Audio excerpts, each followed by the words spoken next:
The Empire of Business, Section 12, Wealth, Part 2.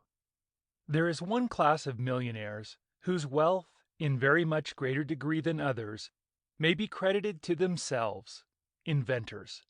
Graham Bell of the telephone, Edison of numerous inventions, Westinghouse of the air brake, and others, who originated or first applied processes hitherto unused, and were sufficiently alive to their pecuniary interests to hold large shares in the companies formed to develop and introduce them to the public. Their wealth had its origin in their own inventive brains. All honor to the inventor! He stands upon a higher platform than the others. It may be said that in greater or lesser degree our leading manufacturers, railroad builders, department store projectors, meat packers, and other specialists in one line or another had to adopt new methods, and, with few if any exceptions, there can be traced in their careers some special form of ability upon which their success depended, thus distinguishing them from the mass of competitors. No doubt this is correct, yet the inventions or processes used were the work of others, so that all they did was to introduce new methods of management or to recognize and utilize opportunities. This the inventor class have also done if they have become millionaires, but in addition they have invented the new processes, so that these deserve to reap beyond the other class, yet only in degree, because both classes alike depend upon increasing population, the masses, who require or consume the article produced, so that even the inventor's wealth is in great part dependent upon the community which uses his productions. It is difficult to understand why, at the death of its possessor, great wealth gathered or created in any of these or in other forms should not be shared by the community which has been the most potent cause or partner of all in its creation. We have seen that enormous fortunes are dependent upon the community. Without great and increasing population, there could be no great wealth. Where wealth accrues honorably, the people are always silent partners. It is not denied that the great administrator, whether as railroad builder, steamship owner, manufacturer, merchant, or banker, is an exceptional man, or that millions honestly made in any useful occupation give evidence of ability, foresight, and assiduity above the common, and prove the man who has made them a very valuable member of society. In no wise, therefore, should such men be unduly hampered or restricted as long as they are spared. After all, they can absorb comparatively little, and generally speaking, the money-making man, in contrast to his heirs, who generally become members of the smart or fast set, is abstemious, retiring, and little of a spendthrift. The millionaire himself is probably the least expensive bee in the industrial hive, taking into account the amount of honey he gathers and what he consumes. Practically every thousand of his money is at work for the development of the country and earning interest, much of it paying labor. In the interests of the community, therefore, he should not be disturbed while gathering honey, provided it be destined largely for the general hive, under a just system of taxation, when he passes away. Those who have not had opportunity to study the operation of wealth in the world are naturally led astray. They see its possessors in their palaces, surrounded with every luxury, their gorgeous carriages in the park. They read of their extravagant balls, of riotous living and inordinate expenditure, and worse than this, of gambling at cards and upon horses. Horse racing in Britain, unfortunately, is still under the highest patronage, sights naturally hard to bear by those suffering for the necessities of life. The writer has no desire to minimize this sad contrast, nor to say one word in its defense. It is one of the saddest and most indefensible of all contrasts presented in life. But when we proceed to trace the work of wealth as a whole, it is soon found that even these extravagances absorbed but a small fraction of it. The millionaire's funds are all at work. Only a small sum lies in bank, subject to check. Our railways and steamships Mills and furnaces, industrial structures, and much of the needed working capital to keep these in operation are the result of invested wealth. The millionaire with 2 or the new multimillionaire with 20 million sterling keep only trifling sums lying idle. All else they put to work, much of it employing labor. They cannot escape this unless they turn misers and keep the gold to gloat over, which no rich man does whom the writer knows or has heard of. On the contrary, the millionaire as a rule is both mindful and shrewd, more apt than those of smaller fortune to invest his capital carefully.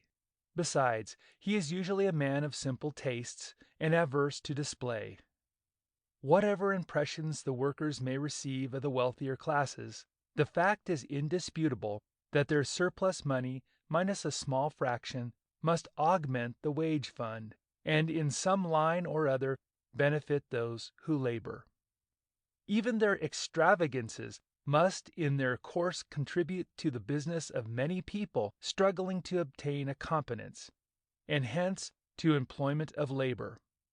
Little can be spent by the rich without drawing upon the labor of others, which must be paid for. All that millionaires can get out of life is superior food, raiment, and shelter. Only a very small percentage of all his millions can be absolutely wasted. When the socialist, therefore, speaks of all wealth going back to the state, he proclaims no great change in its mission. The state, sole owner, would use it just as the owners now use all but a fraction of it, that is, invested in some of the multiform ways leading to the reward of labor. It is simply a question whether state as against individual control of wealth would prove more productive, which, judging from experience of state and individual management so far as yet tested, may gravely be doubted. It could not make much difference to the workers whether the title to wealth rested in the state or in individuals, if the state decided, as individuals do now, to recompense labor according to value as determined by demand, the fairest standard. All would remain very much as now. One would still get 5 talents, 1 10, and a few would get very many talents, and individualism would reign. The bridge has yet to be found that spans the gulf between equal and unequal compensation for varied service. Yet, until this be found, we believe it to be non-existent and impossible to devise, there can be no communism, nor indeed any milder form of socialism to which serious objection need be made by earnest improvers of present conditions, since the absorption of private property and equal compensation, the 2 pillars of revolutionary socialism, are inevitably relegated to the distant future until a practicable mode of obtaining and managing them be found. We hear far too much these days upon the subject of wealth as the main object of life. Only by the manual working man and poorer classes is money regarded as the great idol of our age, before which all fall prostrate, and this simply because it is their one pressing want, and its acquisition their life work. True, wealth is displacing hereditary rank, which until our own day held foremost position in Britain. Now the poor, average hereditary peer seeks its alliance and remains of little consequence unless successful, because compelled to maintain an ostentatious style of living, which without fortune is impossible. He bargains for an heiress because his position depends not upon his merits but upon her wealth. This applies only to the small United Kingdom, for among our English-speaking race elsewhere throughout the world, hereditary rank is unknown. It is a survival of the past, which raises a smile, for it is amusing to watch titled personages assuming positions in state or society solely because someone who preceded them won precedence. Let this be noted by the workers. None of the professions regard great wealth as the chief prize. Its acquisition is not their aim. Consider the physician. When a man selects that noble career, knowing all its trials, and consecrates himself to the amelioration of human suffering, he knows well fortune is not there to be found. He has a much higher prize than wealth in view. Consider the minister who feels that he has a message to deliver to his fellows, and, answering, embraces the call. Wealth does not allure him. So with the lawyer. Wealth is not in his mind as the reward of his labors. The chief justices of the Supreme Courts are above pecuniary gain. The inventor, the architect, the engineer, and the scientist all have nobler rewards before them than riches. Only a modest competence is the reasonable expectation of all these classes. The great teachers of their fellows, the presidents and the professors of our seats of learning, and the teachers of our common schools, what thought have they of bowing before the vulgar idol of wealth? Our poets, authors, statesmen, the very highest types of humanity are above the allurements of money-making. These know of higher satisfactions and nobler lives than those of the mere millionaire. Having their nobler missions, they have no time to waste accumulating dross. All these men are quite right, for beyond a competence for old age, which need not be great and may be very small, wealth lessens rather than increases human happiness. Millionaires who laugh are rare. The deplorable family quarrels which so often afflict the rich generally have their rise in sordid differences about money. The most miserable of men, as old age approaches, are those who have made money-making their god. Like flies bound to the wheel, these unfortunates fondly believe that they were really driving it, only to find, when tired and craving rest, that it is impossible for them to get off, and they are lost. Plenty to retire upon, but nothing to retire to, and so they end up as they began, striving to add to their useless hoards, passing into nothingness, leaving their money behind for heirs to quarrel over, only because they cannot take it with them. A melancholy end, much less enviable than that of their poorer fellows. Wealth confers no fame, although it may buy titles where such prevail. Nor are the memories of millionaires as a class fondly cherished. It is a low and vulgar ambition to amass money, which should always be the slave, never the master of man. There is one fundamental difference between rank and wealth. There can be no hereditary aristocracy of wealth. Where it is left free as a rule, it passes in 3 generations from shirt sleeves to shirt sleeves in all English-speaking lands except the United Kingdom, where the law of primogeniture and legal settlements guard a hereditary class and defeat the operation of the natural law. In free lands, the children of millionaires and their children may be safely trusted to fulfill the law. To keep a fortune is scarcely less difficult than to acquire it. Wealth is dispersive where unbuttressed by special laws designed to keep it in certain channels, all of which laws should be promptly repealed. Wealth in America, the land of greatest fortunes, never yet has passed beyond the 3rd generation. It seldom gets so far. We have a very few families of the 3rd generation now spending the fortunes made by their grandfathers. The 2 or 3 greatest fortunes of their day are now being freely distributed among the children and grandchildren, and will be reduced to moderate sums for each when the present children reach maturity. As certain as fate, many of their descendants will be found toiling as their able ancestors did in their shirt sleeves. We may safely trust those who have not made the money to prove adepts in squandering it. Great fortunes are few. The aggregate wealth embraced in these is small compared with the amount in very moderate fortunes. The former attract attention far beyond their importance. Gigantic fortunes, in the nature of things, must be fewer and harder to build up in the future than the past. Most great enterprises are now in corporate form. The writer knows of but one man now in active business who is likely to have an exceptionally large estate, and the foundation of that was laid more than half a century ago by the purchase of timberlands, which have increased enormously in value. We can safely trust to the free play of natural forces under progressive taxation, if not thwarted by legislation as in Britain, to prevent danger or injury to the state arising from hereditary wealth. The equal distribution of wealth is one of the loudest cries of the socialist. Let us suppose that a philanthropist, which generally means a man with more money than sense, resolved to act upon that idea and distribute his fortune among the poor of London or New York, went to them one morning and announced his purpose. He is soon surrounded and begins the distribution. Each man or woman gets pro rata, say, £5 sterling, until many thousands are given away, the crown still constantly increasing. He returns at night to witness the result, and shudders at the vision that presents itself. Are these indeed men and women, or are they degraded wretches in human form? Is it not evident to all that the first and indispensable work of the socialist is the elevation of humanity to that standard of conduct which would ensure the wise and sober use of benefactions? We would all agree that when this necessary elevation was reached, the discussion of further steps to relieve distress would be in order.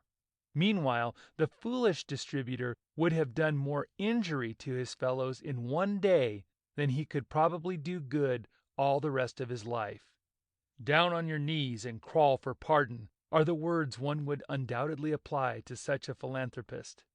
Imagine every man, woman, and child in Britain receiving £250 sterling, or $1,250, which is one's proportion of the national wealth, if equally divided. What would be the result? Saturnalia for a time, then rich and poor, as before slowly emerging, the last state worse than the first. It is self-evident that there is at present no foundation upon which wealth can be equally distributed. The soil has not been prepared. Seed sown upon it would be choked by thistles. Meanwhile, our immediate duty is to distribute surplus wealth to the best of our abilities in such forms as we believe best calculated to improve existing conditions, and to secure its more equitable distribution hereafter by heavy progressive death duties, and by assessing the people in proportion to their ability to support the government. This policy President Roosevelt is strongly advocating in America.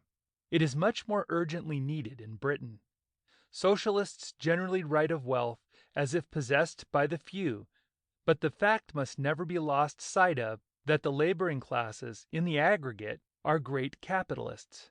The savings banks of New York State alone in 1906 held $1,335,000,000, owned by 2,637,235 depositors. Average deposits of $506.25. This is all the savings of the workers, for businessmen and capitalists use their money to better advantage.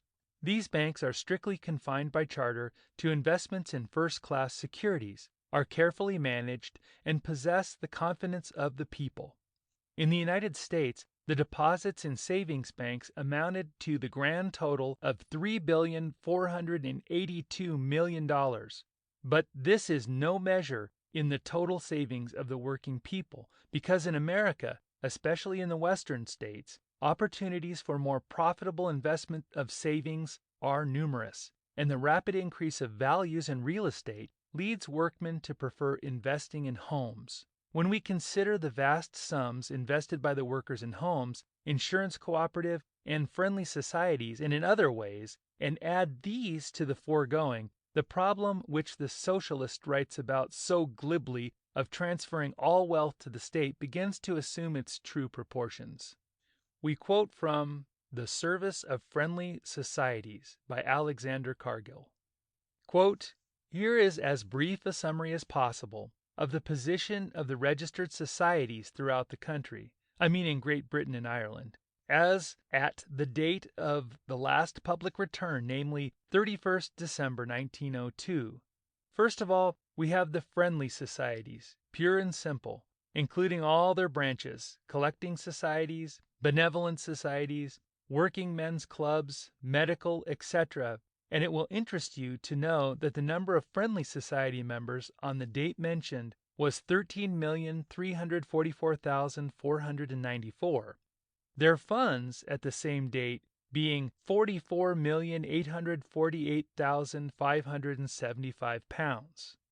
Next, there are the cooperative societies for industries and trades, businesses and land societies.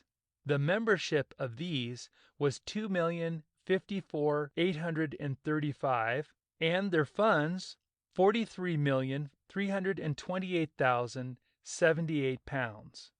Then we have the trade unions, which have a membership of 1,604,812 and funds amounting to 5,016,408 pounds.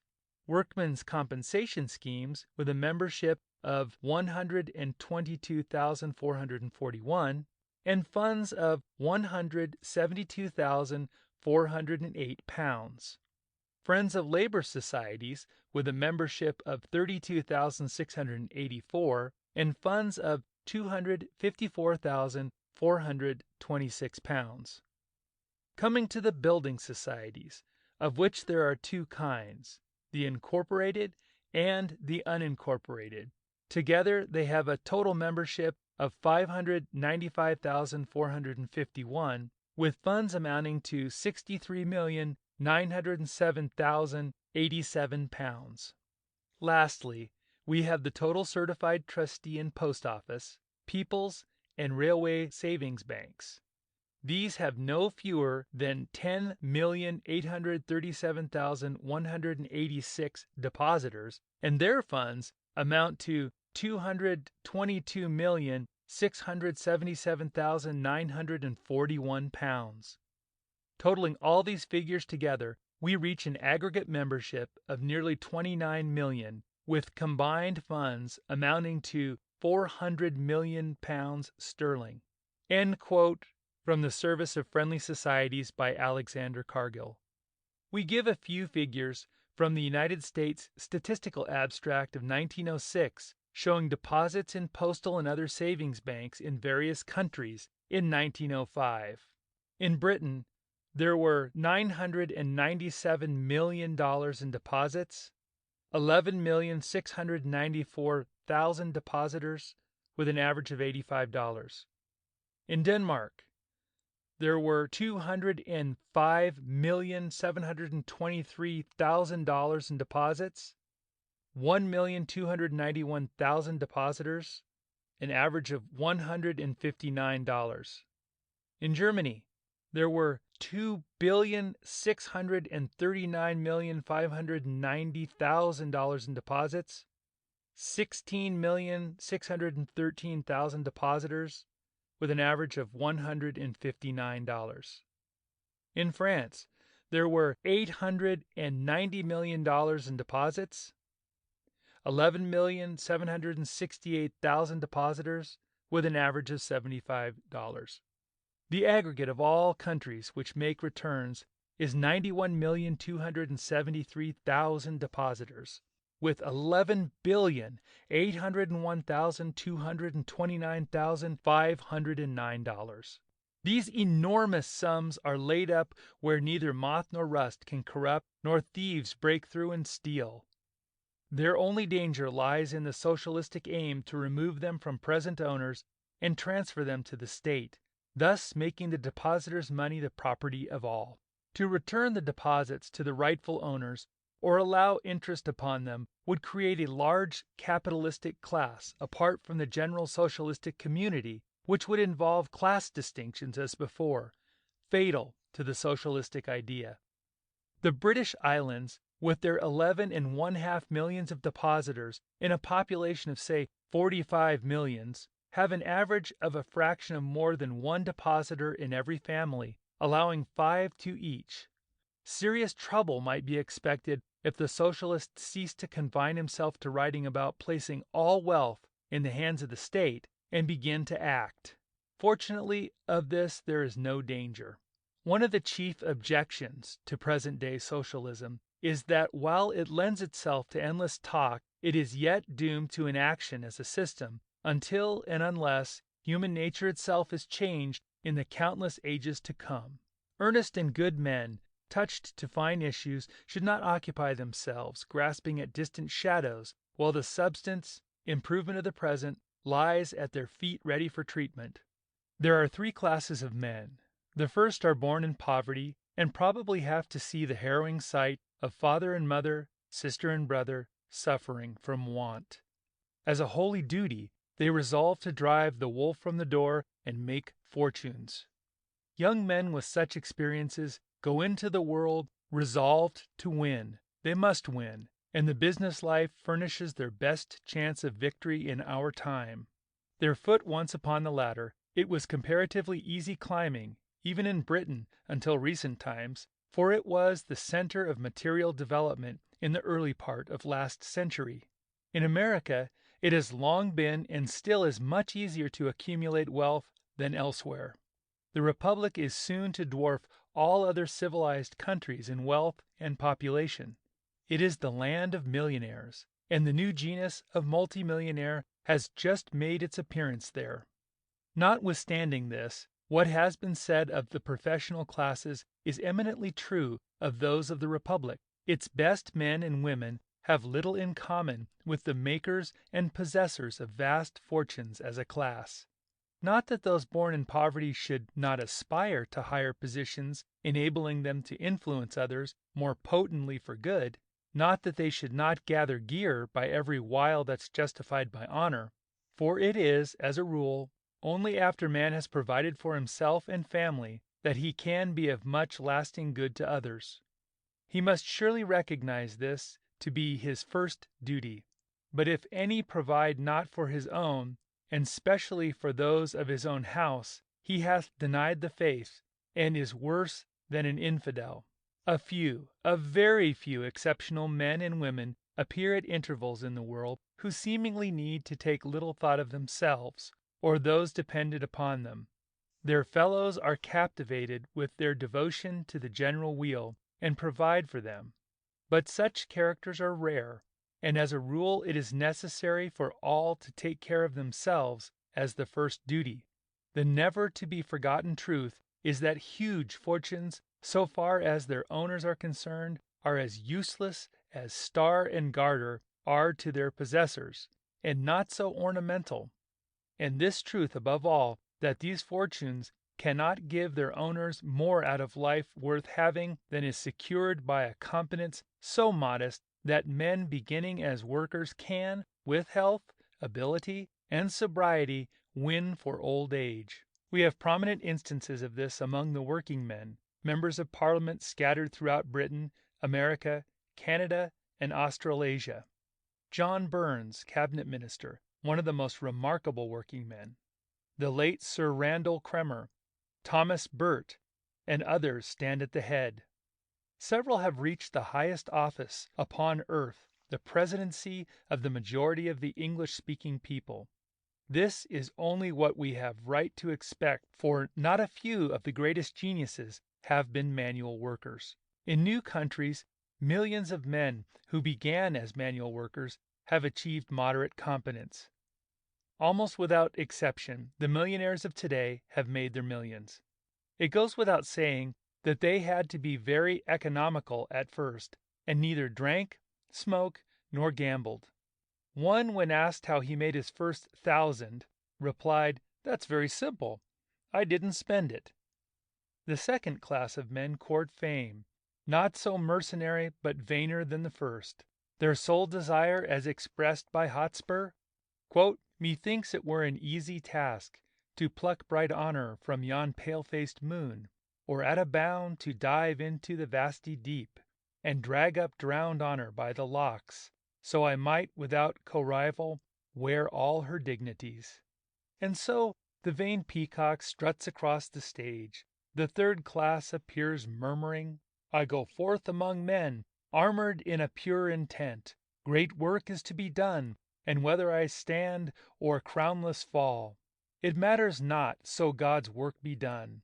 For I have learned to prize the lightning deed, nor heed the thunder following, after which men call fame." End quote. To this class may belong every honest, earnest, sober, brotherly working man who plays well the part assigned to him. It is a truth that should be pondered over by all, that for failure in life, as a rule, the fault is not in our stars, but in ourselves. We must all learn the great truth that only competence is desirable, almost necessary, wealth non-essential, and when it does come, it is only a sacred trust to be administered for the general good. When this lesson is truly learnt, the thirst for wealth will lessen, and it will cease to be the object of keen pursuit by men in general, which it never has been with professional classes. People will soon see that it does not bring happiness to its possessors, and is generally injurious to their children. The wise man engaged in business will seek only a moderate competence, and then devote himself to public affairs, laboring for the good of others, especially in his own community. The writer has had occasion to visit many cities and meet the civic authorities, mayors, and members of council. Deeply impressed he has been with their characters and abilities, and especially with the large number who have risen from the ranks of the poor to eminence.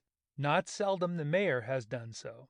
Much of their time is devoted to the careful management of municipal affairs, although few have ceased to pursue their regular occupations. They are happy in leading useful, worthy lives, conscious that they labor no longer solely for themselves, but for their less fortunate fellows. It is cheering to find that working men can and do rise so often to high positions and perform great public service in their maturer years. Useful and happy lives these men lead, striving in their later years to improve the conditions of life for their neighbors, thus making one little spot of earth just a little bit better than they found it. That spot, in many cases, the dearest spot on earth to them, the spot where they were born. For useful service to others, for personal happiness and sweetest satisfaction, for all that makes life desirable and hallows departure at last, millionaires, as a class, have good cause to envy the town councilors. Mayors, provosts, and councilmen should hesitate long before desiring exchange of positions, even with multimillionaires. There is nothing inherently valuable in mere money worth striving for, unless it is to be administered as a sacred trust for the good of others. Otherwise, the moderate competence suffices to give honored old age the crown. End of section 12 of The Empire of Business by Andrew Carnegie. Recording by Tom Carroll.